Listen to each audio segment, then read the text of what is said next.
¿Qué? ¿Que me vas a qué? Mételo, pero me tenés que matar. Porque si no acabas con el nivel de la perra ya mismo. Un hecho indiscutible es que definitivamente nuestra historia está marcada por la violencia. Y que mucha de esa violencia parte a raíz de la venganza. Bienvenidos al capítulo 2, ojo por ojo, diente por diente. Para poder hablar de este dicho es necesario remontarnos a una de las sociedades que ha marcado la historia de la humanidad.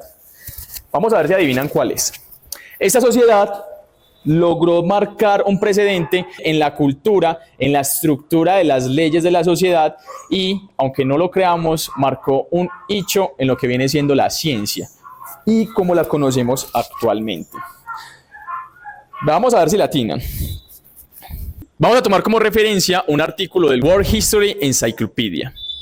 ¡Qué madre más gringo! El artículo es de Joshua Mark y está titulado como El Código de Hammurabi. El Código de Hammurabi era un conjunto de 282 leyes escritas sobre piedra por el rey de Babilonia, Hammurabi, quien conquistó y posteriormente reinó sobre la antigua Mesopotamia. ¿Le atinaste a la civilización? El Código de Hammurabi fue uno de los códigos que marcó un hito totalmente en la historia. Si bien no es el más antiguo, ha dejado un precedente en la historia de la humanidad, porque las culturas aledañas se basaron bastante en este código para poder tener una forma de controlar y de estructura de la sociedad. Actualmente ha tenido una gran influencia este código, puesto que, a pesar de ser tan antiguo, ha marcado un hito en lo que viene siendo la estructura en leyes de una sociedad. A partir de ese momento vamos a desarrollar lo que viene siendo la historia de los códigos que precedieron al Código de Hammurabi, para entender un poquito de la influencia de este en la antigüedad y en el presente.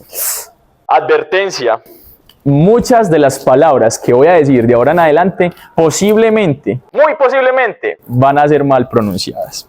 El primero de los códigos es el código de Ur-Nammu. Este código, aunque fragmentado, posee suficiente cohesión para ser interpretado de manera correcta actualmente. Este código está en escritura cuneiforme. ¿Qué significa cuneiforme? Que está tallado en forma de cuña o de clavo. Este escrito cuneiforme se encuentra sobre tabletas de arcilla y se encuentra también basado en el código anterior, que era Urukagina. Para hablar un poquito del contexto histórico, es necesario hablar de algunos de los personajes. El primero de ellos fue Sargón de Akkad. Sargón de Akkad fundó el Imperio Acadio en el 2334 a.C. Este imperio cayó sobre los gutis para el 2083 a.C.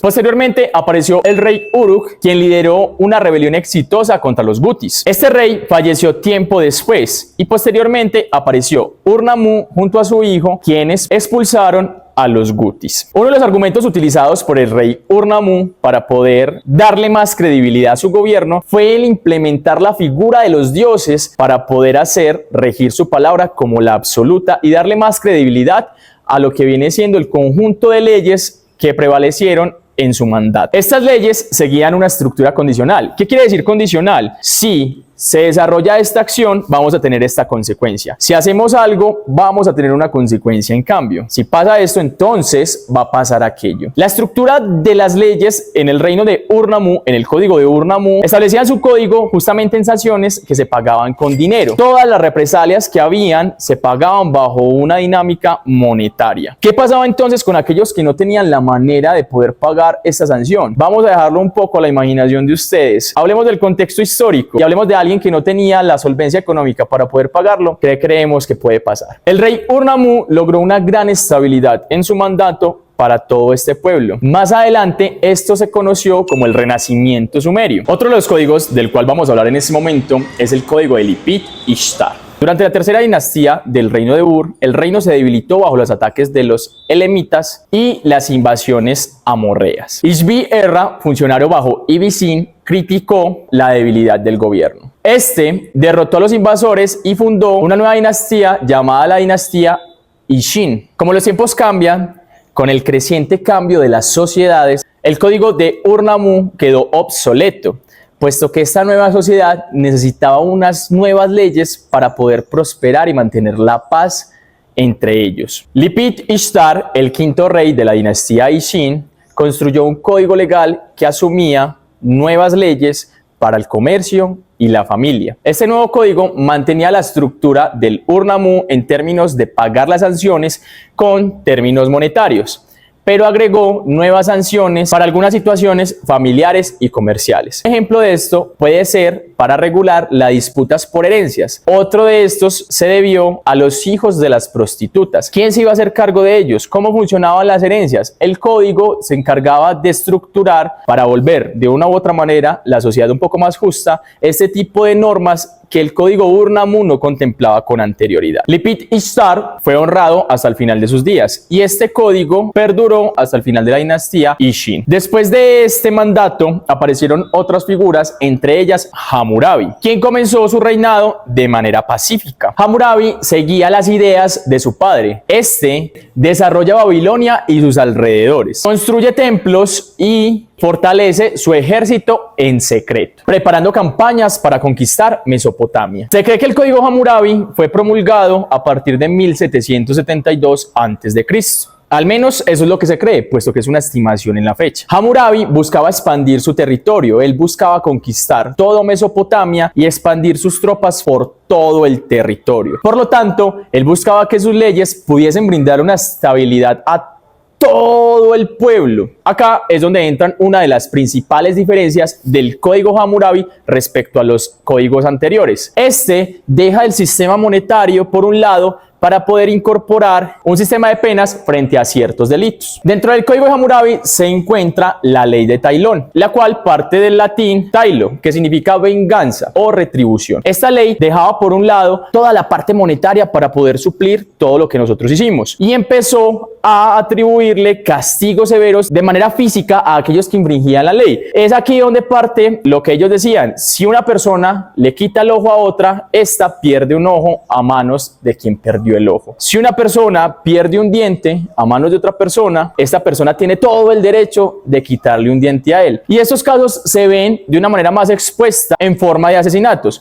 Uno de los ejemplos claros es si una persona perdía al hijo a manos de otra. Pongamos un ejemplo: tenemos un vecino A y un vecino B. El vecino A le mata el hijo al vecino B. El vecino B tiene todo el derecho para poder asesinarle al hijo al vecino del señor A. La cuestión acá es que justamente estas leyes eran para organizar todo el territorio en términos de poder de la sociedad que se encontraba en Babilonia, regidas por el rey Hammurabi. Hay que cuestionarse entonces cómo funcionaban las escalas de poder en este código, las cuales se distribuían en tres. La primera de ellas eran los Agwilu, las cuales pertenecían a la clase alta, es decir, poseían mayores recursos, seguidos de los Mushkenu, quienes eran las personas libres de menor estatus, los que en este momento seríamos la clase media. Y por último estaban los esclavos, que dependiendo de ciertas circunstancias se les atribuían ciertos derechos, pero eran en una escala mucho menor que las personas libres y que las personas de clase alta. Sucede entonces que, a diferencia de la actualidad, las personas con mayor rango gozaban de ciertos privilegios. Es acá donde uno se cuestiona: ¿realmente el código Hammurabi le daba la certeza a todo el pueblo de que todo iba a ser equitativamente y en ningún momento se iban a quedar impune mi caso? Pues, a diferencia de la actualidad, claramente se ve que en el pasado se daban estos casos donde si una persona de clase alta asesinaba a una persona de clase baja, la familia muchas veces no recibía esa venganza, no se podía cumplir por completo la ley de Tailón, puesto que esta no se establecía de manera igual. Si bien era su énfasis, no se establecía de manera igual, puesto que las personas de la alta alcurnia tenían ese factor que los beneficiaba. Entonces, muchas veces se remitían a simplemente unas penas menores y entre esas penas menores simplemente la retribución económica bastaba para poder suplir esta ley. Justo no, así nos dice la historia que ha pasado. Pero como es muy diferente a la actualidad, como las personas que en este momento tienen bastante dinero pagan sus errores por igual como las personas que tal vez no lo tengamos, se establece una diferencia entre el pasado y el presente, ¿cierto?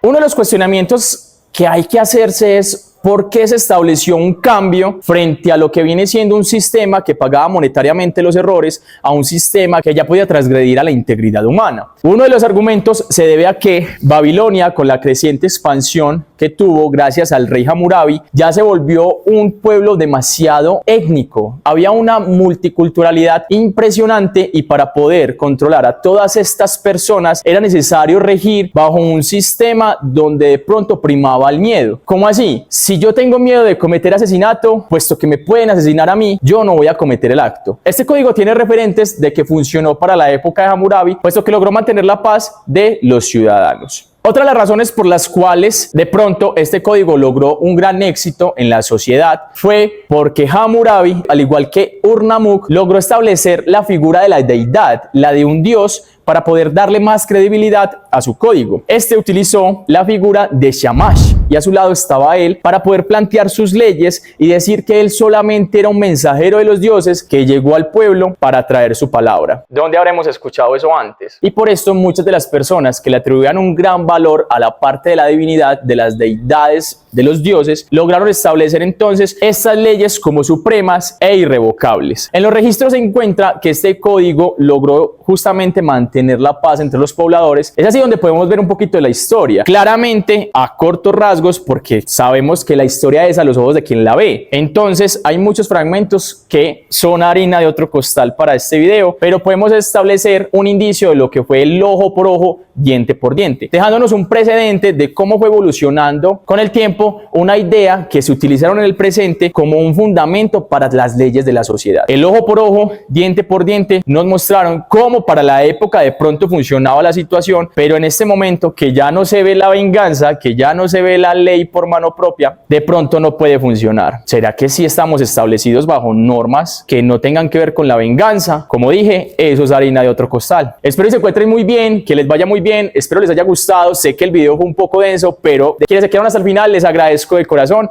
Recuerden seguirme en las redes, recuerden suscribirse, activar la campanita y me despido. Soy el Dichólogo. Que estén muy bien.